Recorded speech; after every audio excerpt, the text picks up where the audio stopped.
Hello friends, इस video में हम बात करने वाले हैं कक्षा 12 का जो पेपर है पुस्तक पालन एवं लेखाकर बुक कीपिंग एंड अकाउंट्स का, उसके बारे में। जो आपका वार्षिक एग्जाम में है उसका टाइम रहने वाला है 3 घंटा और मार्क्स रहने वाले हैं आपके 80। तो ये आपका जो पेपर हम लेकर आए हैं वो आपके एग्ज़ाम की दृष्टि से बहुत इम्पोर्टेंट है। तो सारे क्वेश्चनों को अंत तक देखें, सारे क्वेश्चनों के सॉल्यूशन प्रोवाइड करवाए जाएंगे आपको, तो चिंता ना करें। तो आइए बिना देरी के स्टार्ट करते हैं। ये आपके सामने इंस्ट्रक्शन है, इन्हें आप केयरफुली रीड कर लें सभी को। हम डायरेक्ट क्वेश्चनों की ओर चलते हैं। तो पहला क्वेश्चन है, रिक्त स्थानों की पूर्ति कीजिए। जिसमें पहला है, प्रेक्षण में विक्रय विवरण खाली जगह द्वारा तैयार होता है। तो इसका जो आंसर रहेगा आप लिखते जाएं। इसका आंसर है प्रेषणी प्रेषणी द्वारा तैयार किया जाता है। दूसरा है, साझेदारी संलेख के अभाव में साझेदारों के मध्य लाभ हानि का बंटवारा। इसका आंसर है बराबर अनुपात में होता है, बराबर। थर्ड है, संयुक्त जीवन बीमा पॉलिसी यदि व्यवसाय के लिए खर्चा है तो इसके प्रीमियम को खाली जगह खाते में दर्शाएंगे। तो इसका जो आंसर आएगा वह आएगा लाभ हानि खाता। लिखते जाएं आप आंसर, इसका आएगा लाभ हानि खाता। फोर्थ है, साझेदारी फर्म के समापन पर संपत्तियों को खाली जगह खाते में स्थानांतरित कर बंद कर दिया जाता है। जो इसका आंसर है वह है वसूली खाता, वसूली खाता, वसूली भाई। नेक्स्ट है फिफ्थ, परिवर्तनशील ऋण पत्र को खाली जगह में परिवर्तित किया जा सकता है। तो इसका आंसर है फिफ्थ का, वह है अंशतंत्र, सॉरी अंशपत्र, अंशपत्र। ये फिफ्थ का आंसर, ये फोर्थ का, ये थर्ड का, ये सेकंड का आंसर, ये फर्स्ट का। तो ये थे सारे क्वेश्चनों का आंसर। आगे बढ़ते हैं क्वेश्चन नंबर 2 की तरफ, जिसमें आपको क्या बताना है, सत्य और असत्य बताना है। कौन सा वाक्य सत्य है, कौन सा असत्य है।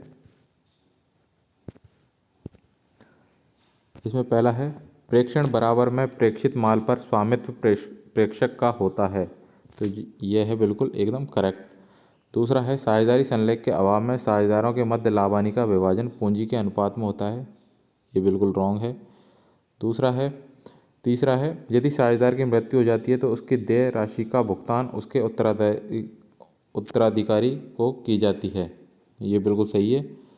फोर्थ है, वसूली खाते का शेष साझेदारों के मध्य पूंजी के अनुपात में बांटा जाता है। ये गलत है। और लास्ट है, ऋण पत्रों पर केवल लाभ होने पर ही ब्याज दिया जाता है। ये बिल्कुल गलत है।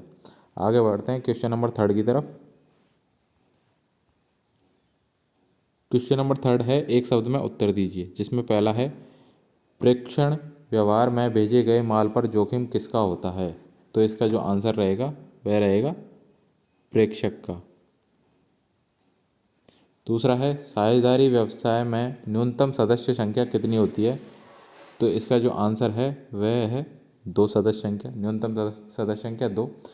तीसरा है, ख्याति किस प्रकार की संपत्ति है।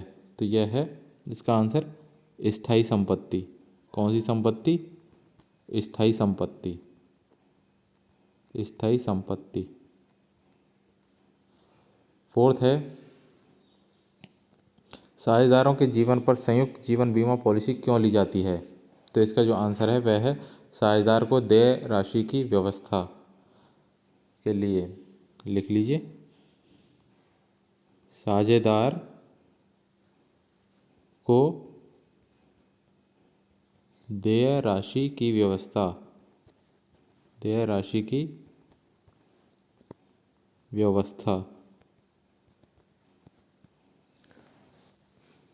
आगे है फिफ्थ नंबर, वे ऋण जिनका कंपनी के रजिस्टर में नाम दर्ज होता है उन्हें क्या कहा जाता है। तो ये इसका आंसर है रजिस्टर्ड ऋण पत्र। लिख लीजिए, रजिस्टर्ड ऋण पत्र। ये थे सारे क्वेश्चनों के आंसर 3 नंबर के। आगे बढ़ते हैं क्वेश्चन नंबर 4 की तरफ, जिसमें आपको सही जोड़े बनाने हैं कॉलम ए का, कॉलम बी से। पहला है, अभिभावी कमीशन का भुगतान किया जाता है? तो इसका जो आंसर है वह है बीजक मूल्य से अधिक मूल्य पर माल को बेचने पर। दूसरा है अधिलाभ। अधिलाभ क्या होता है? अधिलाभ होता है औसत लाभ माइनस सामान्य लाभ। थर्ड है पुनर्मूल्यांकन खाता बनाया जाता है। इसका आंसर है संपत्ति एवं दायित्व के मूल्य में। फोर्थ है वसूली खाता। वसूली खाता होता है फर्म के समापन पर खोला जाता है। और फिफ्थ है ऋण पत्रधारी। तो इसका आंसर है कंपनी के प्रबंध में भाग नहीं ले सकता है। ऋण पत्रधारी कंपनी के प्रबंध में भाग नहीं ले सकता है। तो ये थे फोर्थ क्वेश्चन के आंसर। आगे बढ़ते हैं क्वेश्चन नंबर 5 की तरफ। उससे पहले आप सभी से रिक्वेस्ट है कि जिन्होंने चैनल को सब्सक्राइब नहीं किया है प्लीज़ वो सब्सक्राइब कर लें और नोटिफिकेशन बेल को ऑन कर लें, जिससे आपको हर वीडियो की अपडेट टाइम से मिल सके। और डिस्क्रिप्शन में हमारे टेलीग्राम चैनल का लिंक है, उसे भी आप फॉलो करके रखें, जिससे वहाँ से भी आपको सारी अपडेट PDF वगैरह सब मिल सके। आइए बढ़ते हैं आगे। क्वेश्चन नंबर 5 में पहला है प्रेक्षित माल का लागत मूल्य 16,500 रुपये है, किंतु बीजक मूल्य लागत मूल्य से 10% अधिक है। प्रेक्षित माल का बीजक मूल्य होगा। तो इसका जो आंसर रहेगा वह रहेगा 16,500 इंटू 110/100 बराबर 18,150। ऑप्शन नंबर डी इसका करेक्ट आंसर है। सेकंड नंबर है साझेदारी का पुनर्गठन किस दिशा में होता है? तो इसका जो आंसर है वह है नए साझेदार के प्रवेश पर, साझेदार की निवृत्ति पर, साझेदार की मृत्यु पर और उपरोक्त सभी। तो इसका आंसर है उपरोक्त सभी।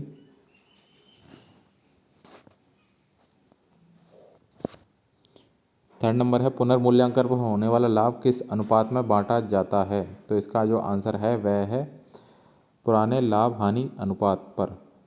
फोर्थ है फर्म के समापन पर खोला जाता है। इसका आंसर है वसूली खाता। 5 है ऋण पत्रधारी कंपनी के होते हैं, तो वो होते हैं लेनदार।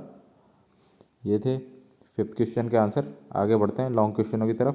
तो दोस्तों लॉन्ग क्वेश्चन इस पर लिखवाना थोड़ा डिफ़िकल्ट होगा, तो इसके लिए हम आपको अलग से PDF प्रोवाइड करवा देंगे या फिर किसी कॉपी में आंसर लिख के आपको बता देंगे। तो अभी आप एक बार क्वेश्चनों पर नज़र मार लें।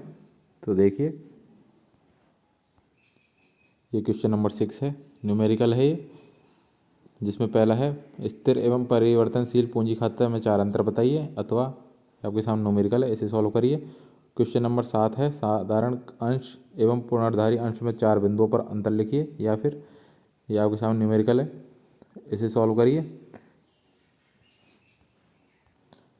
ये प्रश्न संख्या 8 है, जिसके साथ में न्यूमेरिकल। ये प्रश्न संख्या 9 है वित्तीय विश्लेषण के कोई 4 उद्देश्य लिखिए, अथवा तरलता का अनुपात किसे कहते हैं, उसके अंतर्गत कौन से अनुपात की गणना की जाती है। प्रश्न संख्या 10 है रोकड़ प्रवाह विवरण किसे कहते हैं, अथवा रोकड़ के स्रोत की विभिन्न मदें कौन सी हैं। प्रश्न संख्या 11 है, आपके सामने न्यूमेरिकल दे रखा है, इसे देख लें। या फिर अथवा में प्रेक्षक दर्शनार्थ बीजक में लागत से अधिक मूल्य क्यों दर्शाता है, इस संबंध में कौन कौन सी समायोजन प्रविष्टि की जाती हैं। ये प्रश्न संख्या 12 है, ये न्यूमेरिकल है, और अथवा में इसके साथ क्वेश्चन है फर्म का पुनर्गठन किन दशाओं में हो सकता है। ये प्रश्न संख्या 13 है आपके सामने। ये देखिए पूरा क्वेश्चन, और इसके साथ अथवा में क्वेश्चन है फर्म से अवकाश ग्रहण करने वाले साझेदार को दी जाने वाली राशि की गणना किस प्रकार की जाती है। ये प्रश्न संख्या 14 का न्यूमेरिकल, और ये इसके साथ में अथवा में क्वेश्चन अंशों के हरण से क्या आशय है, अंशों के हरण के लिए कंपनी द्वारा क्या कार्रवाई की जाती है।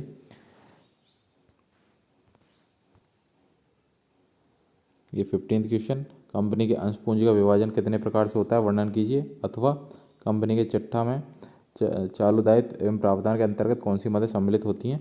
प्रश्न संख्या 16 है वसूली खाता एवं पुनर्मूल्यांकन खाता में क्या अंतर है, अथवा ये न्यूमेरिकल।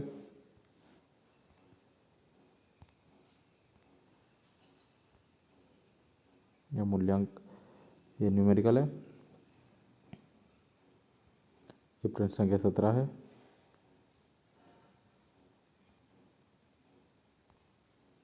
ये प्रश्न संख्या 18, ये 19 और ये प्रश्न संख्या 20। तो ये थे सारे क्वेश्चन जो आपके सामने हैं। सारे के सारे इंपॉर्टेंट क्वेश्चन हैं, इसलिए एक भी क्वेश्चन मिस ना करें और वीडियो को ज़्यादा से ज़्यादा शेयर करें, जिससे हम ऐसी वीडियो आपके सामने ला सकें। तो थोड़ी देर में हाजिर होते हैं इन सारे क्वेश्चन के सॉल्यूशन के साथ में और एक नई वीडियो के साथ में। तब तक के लिए सभी को best of luck. Thank you.